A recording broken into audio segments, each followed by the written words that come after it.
Morning. Luluto tayo ngayon ng adobong manok.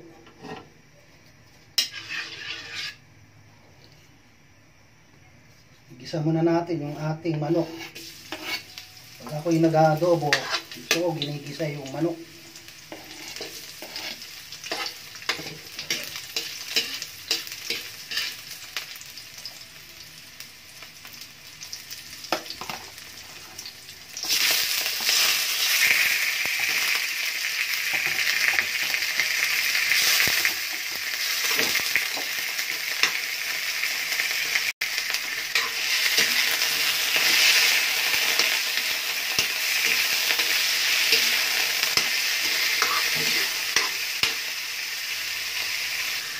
Lagyan na po natin ng toyo.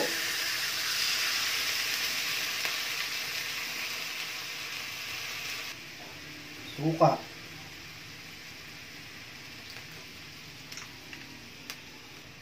Pamintang buo. Laurel.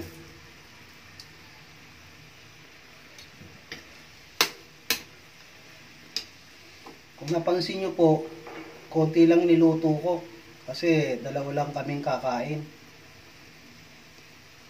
Lagyan natin siya ng konting tubig.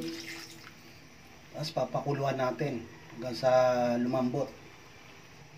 Takpan muna natin.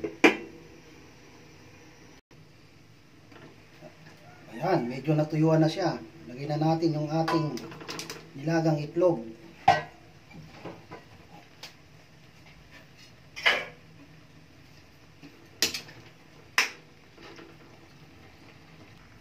Timplahan natin ng bechin.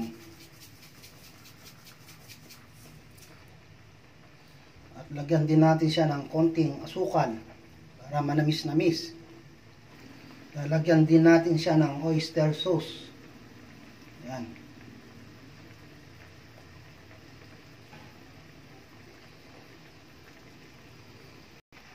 Luto na ang ating adobong manok.